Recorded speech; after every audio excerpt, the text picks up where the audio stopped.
Often people, they tell me, I want to get enlightened. So I ask them, okay, so do you inquire yourself 24 hours a day? Like every waking hour, every waking moment, are you in this process? Say no. No, from time to time I go to satsang or something like that. I read a book. So, what do you want? You must become, and please understand this in the right context, you must become your worst enemy. You see? You are going against, liberation is going against yourself. What does it mean? It means that you are, where is this beautiful quote of Hemingway that you sent me? I liked it so much.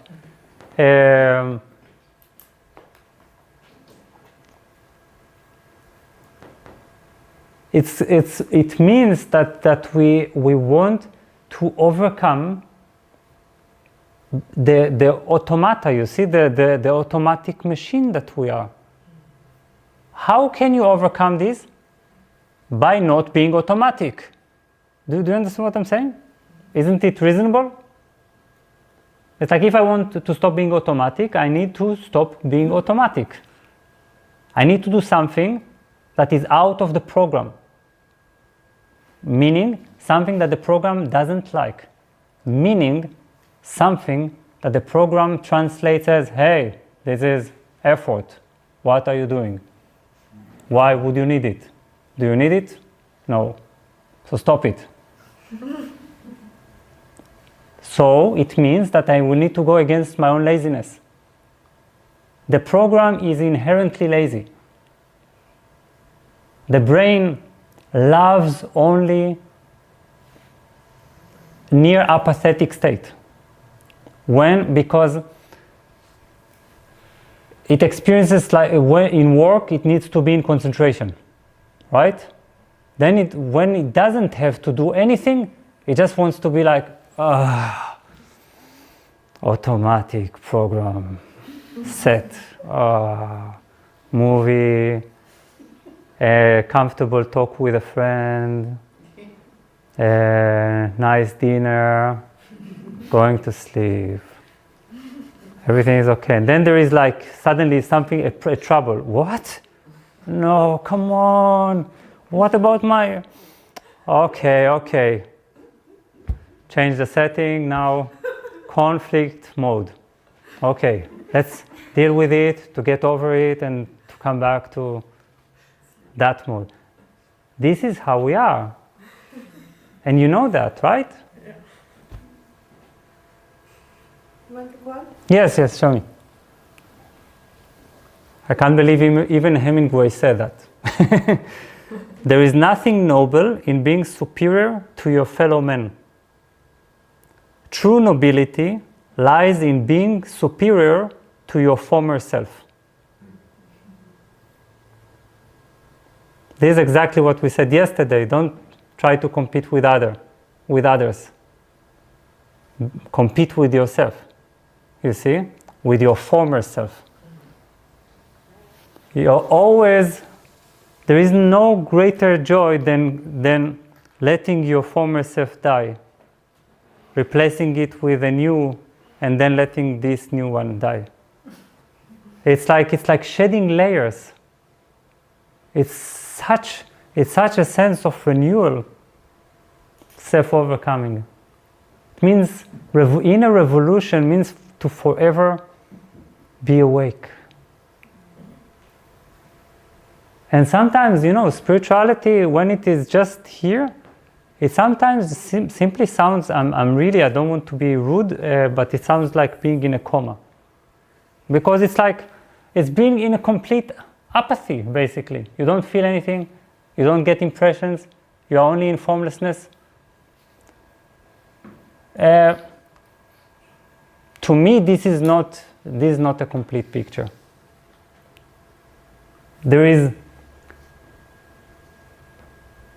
the wakefulness, and wakefulness is only the result of friction. Whether it is friction between my, let's say, state of awareness and my sleepy environment. When you go on the subway and see all those sleepy people, automatic programs, not their fault, they don't have the existence, didn't ignite in them this drive. That's how it is, it doesn't matter. But when you see them, not out of superiority, have it as a reminder, hey, wake up, wake up, wake up. Come out. There's a lot of sometimes creating friction with our surroundings, not because of arrogance, but because they help us see us reflected in their mirror, you see? What we can be when we are just in the program. Then we use it. We wake up, wake up, wake up. So,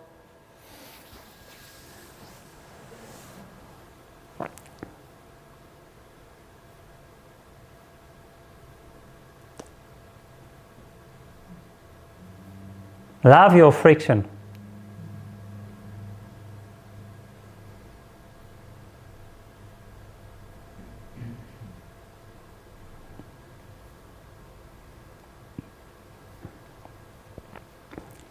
Have you seen the movie? No, this is a really important movie. Have you seen The Last Temptation of Jesus Christ? Come on, what's going on?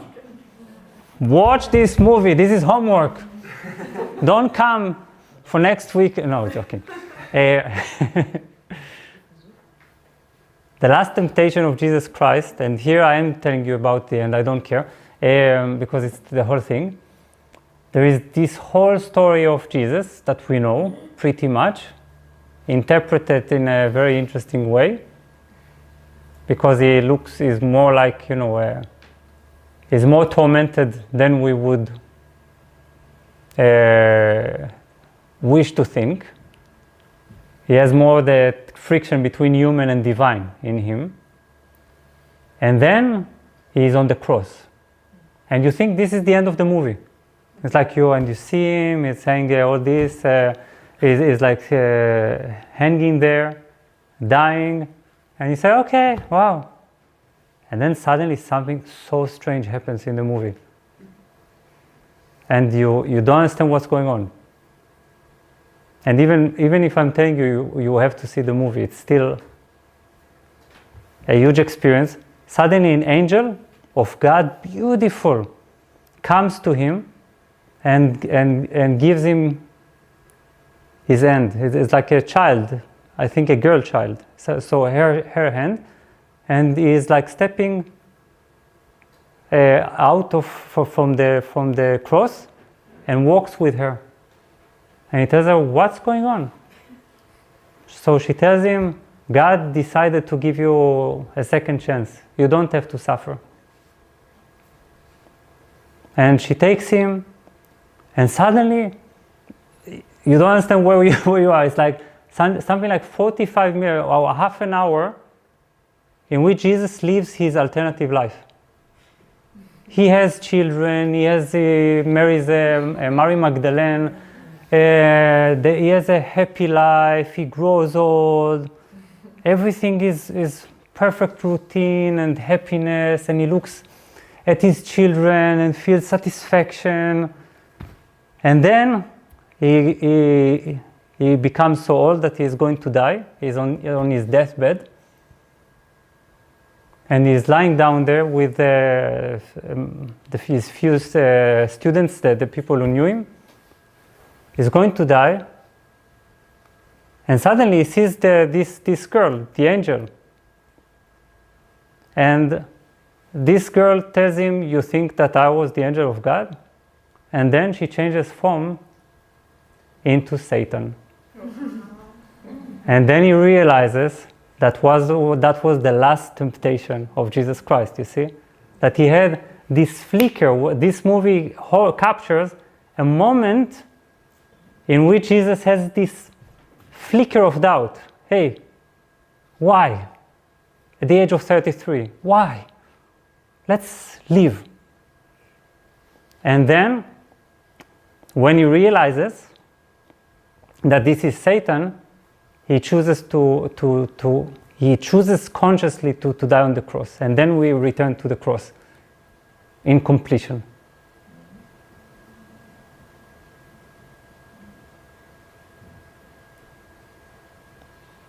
And this genius movie, genius thing was so hated by the Vatican that it just shows how much they sometimes miss the whole point. It's like this is such a religious movie, so spiritual, and makes Jesus so beautiful, but they thought it was blasphemy. So it was a huge scandal around this movie. Because who would think that Jesus could be tempted, you see, on the cross?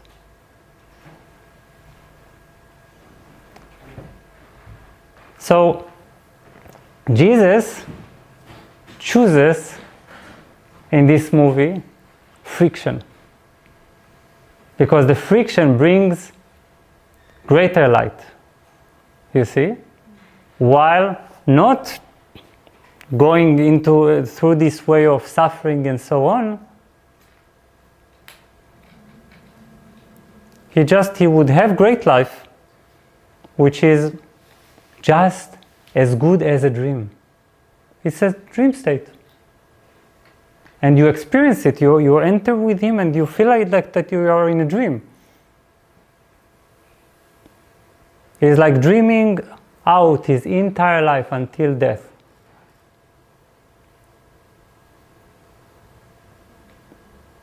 But it has no value, no content, because it has no evolution in it.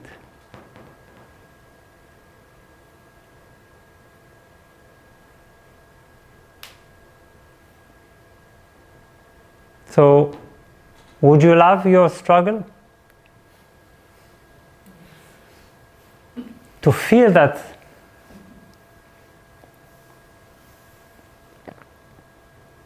we humans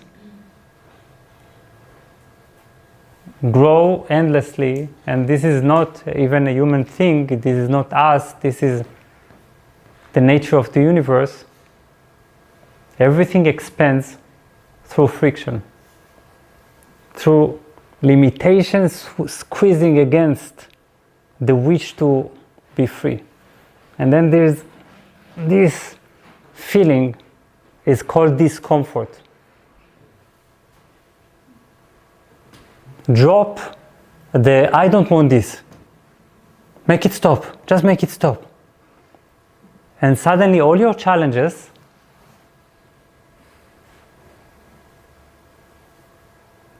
you would embrace them. When there are moments of struggle in life,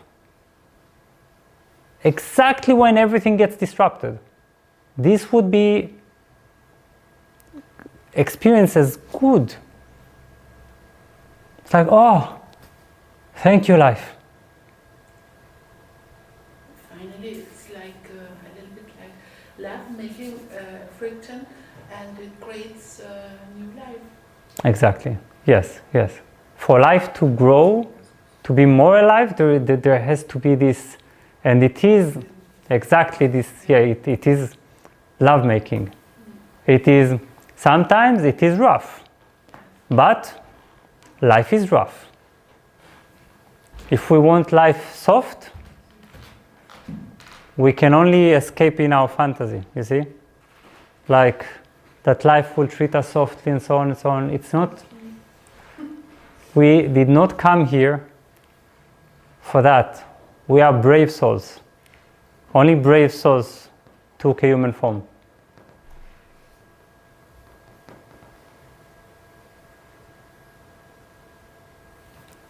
Now, it is really important to understand, as long as I resist it, I try to suppress the friction, that makes me what we can call the fragile self. I will always feel myself, I will experience myself always as fragile. Because everything would be experienced as too much. You see? Oh, this is too much. This is too much. I just want peace. Oh, enough. I just want peace.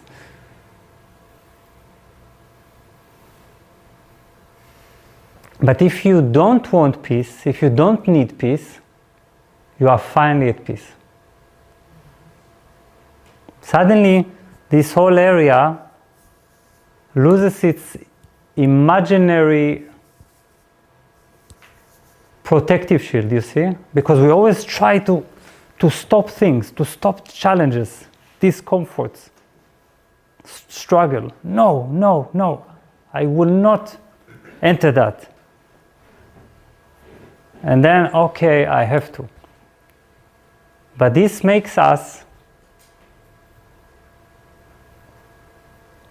experience ourselves as very vulnerable, basically. That we are, and slowly we weaken ourselves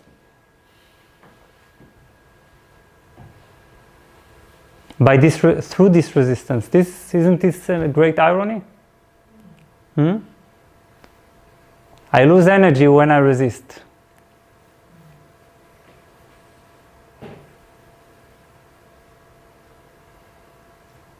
But if you say, yes, a problem, this problem is here to stretch me, to wake me, to shake me out of my automatic state. It's time to grow. Let's enter it. This is wisdom. And with this, you are unbreakable.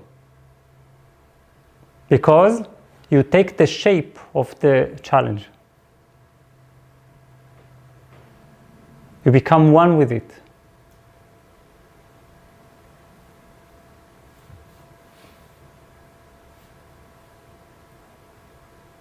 And when we don't have, when everything is nice, if we want to proceed life, we need to be our own friction maker. What is friction maker? How do we become a friction maker? By adding self-inquiry, by reminding ourselves to remember ourselves, by asking ourselves a certain question that we must know the answer to.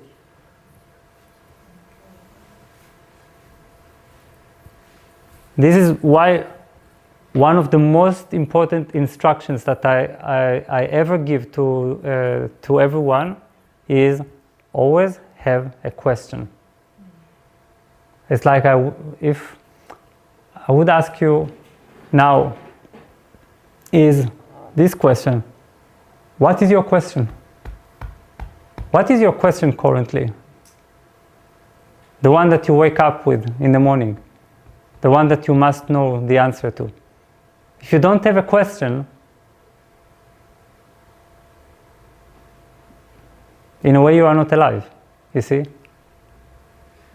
The question is, again, friction. I don't know, right? It's like, I want to know, but I don't know. So there is some kind of a struggle between my mind and the unknown.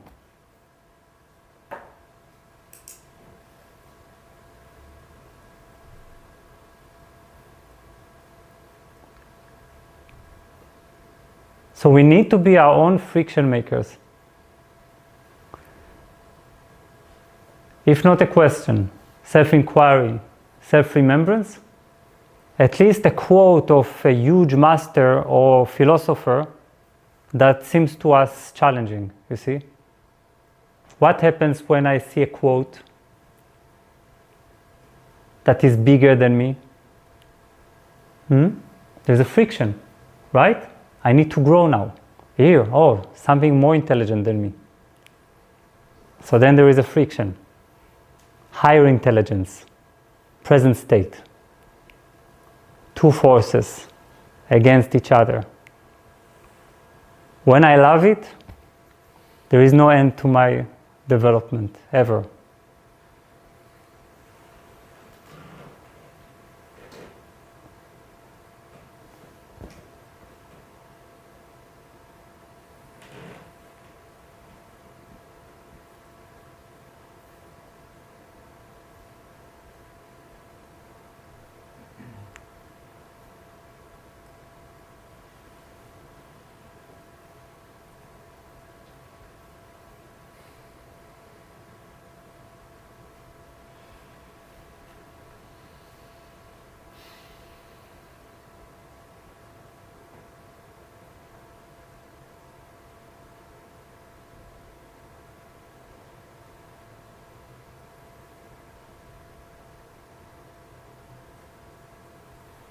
So there has to be a huge acceptance.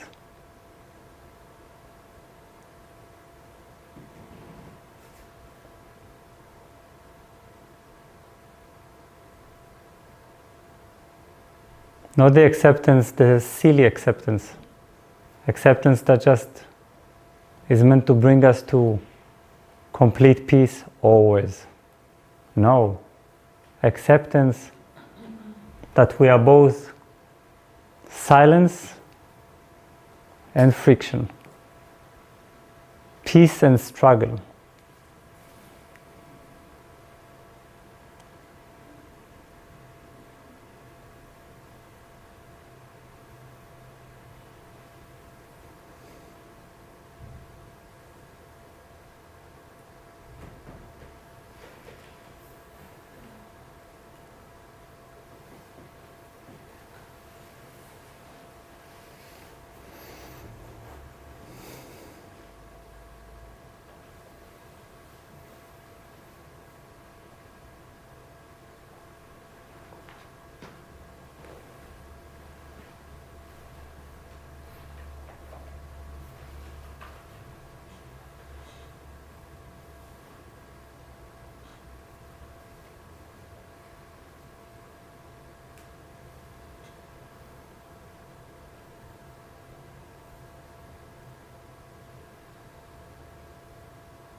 That's why, you know, some people, they have this imagination of sitting on the master's chair, like knowing everything. You see, that there will be the wise ones. They will know, sit in full relaxation while everyone else is confused, because they have reached the final, absolute answer. For me, this is horrible. It's like, for me also, my state of consciousness is tested against, well, God's state of consciousness. Okay? A state of consciousness that can create in one thought hundreds of billions of galaxies. Can we do that? Is there a master on earth that can create billions of galaxies? If not, let us become humble and enjoy eternal friction, because there's no end to the friction between our limitation and the limitless. No end.